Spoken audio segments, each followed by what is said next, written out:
আজকে আমরা দেখাবো বিগিনার ওয়ার্কআউট। বিগিনার ওয়ার্কআউটের মধ্যে আমাদের ফার্স্টে আজকে চেস্ট ডে। তো চেস্ট ডে এর মধ্যে আজকে আমাদের কিছু ওয়ার্কআউট দেখাবে। স্ট্রেচিং করো, ফার্স্টে আপনারা স্ট্রেচিং করে নেবেন প্রত্যেকটা ওয়ার্কআউটের শুরুতেই। এটা মূলত আমাদের আপারটা মারার কারণে, এটা আপার চেস্টটা অ্যাক্টিভ করার জন্য।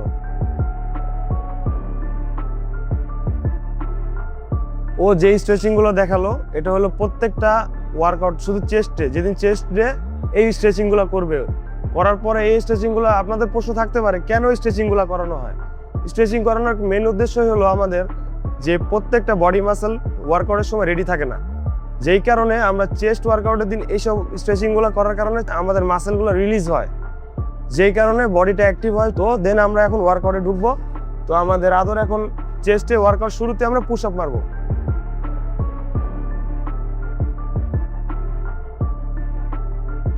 যে এখন আমরা যে পুশ আপটা দেখালাম এটা হলো আপনারা 4 সেট মারবেন, 15টা রেপ 4 সেট মারবেন টোটাল। নাম্বার 2, এটা হলো চেস্টের সেকেন্ড ওয়ার্কআউট, এটার নাম হলো bench press, Smith bench press. তো এখন আমাদের দেখাবে স্মিথ বেঞ্চ প্রেসটা কিভাবে পারফর্ম করতে হয়। এটা নিপেল বরাবর থাকবে আর এইখান থেকে আপনারা এই মেজারমেন্টটা নেবেন, নেওয়ার পরে এই যে এইখানে ধরবেন, ধরো, হ্যাঁ, এটা যার যার মাপ অনুযায়ী সে নেবেন, ঠিক আছে। আর ওয়েটটা ডিপেন্ড করে যে আপনাদের স্ট্রেংথ কেমন আছে, ওইটার উপর ডিপেন্ড করে আপনারা ওয়েট নেবেন। অনেকে আছে প্রথমে আইসা 20 কেজি 15 কেজি দিয়ে মারে, কিন্তু মারার পরে চেস্ট অনেক ব্যথা করে, রগে টান খায়। এইসব কারণে সে যতটুকু নিতে পারে ততটুকু ওয়েট নিয়েই সে ওয়ার্কআউট করবে। এর বেশি নিলে মাসেল প্রবলেম হয়, মাসেল লস হয়, এগুলো সমস্যা হইতে পারে। তো আমাদের এখন দেখাবে কিভাবে বেঞ্চ প্রেসটা মারতে হয়। তো অনেকে যেটা ভুল করে, এটা এইভাবে রাখে, জিনিসটা ভিতরের দিকে হবে, হালকা ভিতরের দিকে হলে শোল্ডারের এদিকে জয়েন্টে এখানে কম লাগবে, চেস্ট ফোকাস বেশি হবে, ঠিক আছে। মিডল চেস্ট, এটার ওয়ার্কআউট হলো মিডল চেস্টের জন্য। মারো।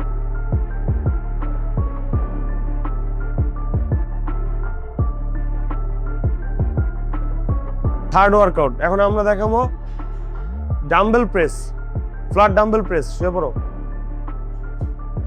ফ্ল্যাট ডাম্বেল প্রেসটা অনেকে ভুল করে, এইভাবে পিছনের দিকে না যাবো, এভাবে মারে। আসলে ফ্ল্যাট ডাম্বেল প্রেসটা নিপেল বরাবর থাকবে, ওইটার মতো ওইটা বেঞ্চ আর এটা হলো জাস্ট ডাম্বেল। এটাও মিডল চেস্টের জন্য। এটা 15টা রেপ 4 সেট মারবে। এরপরে 4 নম্বর ওয়ার্কআউট দেখাবো আমরা ফ্ল্যাট ডাম্বেল ফ্লাই, যেটা মিডল চেস্টের জন্য। সামনে এটা ডাম্বেলটা সামনের দিকে হবে, স্লো নামবে, এই ফুল স্ট্রেচ স্কুইজ, সুন্দর। এটাও 4 সেট 15টা রেপ হবে। 5 নম্বর ওয়ার্কআউট, এটা হলো সর্বশেষ ওয়ার্কআউট, যেটা হলো ডাম্বেল পুল ওভার। মারো, এটা সোজা থাকবে, নামো নামো, আরো নামবো, ডিপ ডিপ, হ্যাঁ। এটা হলো ডাম্বেল পুল ওভার, এটাও 4 সেট 15টা রেপ। এটা হলো চেস্টের সর্বশেষ ওয়ার্কআউট।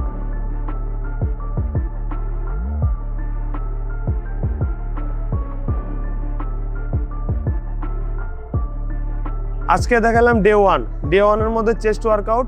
তো চেস্ট ওয়ার্কআউট আমরা টোটাল 5টা ওয়ার্কআউট দেখাইছি। 5টা ওয়ার্কআউটের মধ্যে প্রথম ওয়ার্কআউট পুশ আপ, এটা হলো শুরুতেই। Second workout bench press, third workout dumbbell press, fourth workout dumbbell fly, fifth workout হলো আপনার পুল ওভার। এটা দিয়ে আমরা চেস্ট শেষ করব। তো এই চেস্ট ওয়ার্কআউটের মধ্যে কিছু কিছু কথাবার্তা আছে, যেরকম অনেকে হেভি ওয়েট মারে, যেমন শুরুতে আইসা বুঝতে পারে না, সে 5 কেজি খাইতে পারে, সে যে 10 কেজি ওই জায়গায় লোড নেয়। ওভারলোড নেওয়ার কারণে বডিতে অনেক প্রবলেম হয়, যেমন পেন করে, বডিতে ব্যথা করে, এগুলো জিনিসটা। তো সে তার স্ট্রেংথ অনুযায়ী ওয়েট চুজ করবে এবং সে ওই অনুযায়ী মারবে। তো আমাদের নেক্সট ভিডিও আসবে ব্যাক ওয়ার্কআউট। তো ব্যাকের মধ্যে কি কি ওয়ার্কআউট থাকবে এটা আপনাদের নেক্সটে পাবেন। তো আপনারা জাইরোফিট এবং ফিটনেস সেশনের সাথেই থাকুন এবং লাইক কমেন্ট করে জানান আপনাদের নেক্সট ভিডিও কি কি চান, আপনারা কি কি চান বা কি কি আসবে, নেক্সটে পাবেন ইনশাল্লাহ।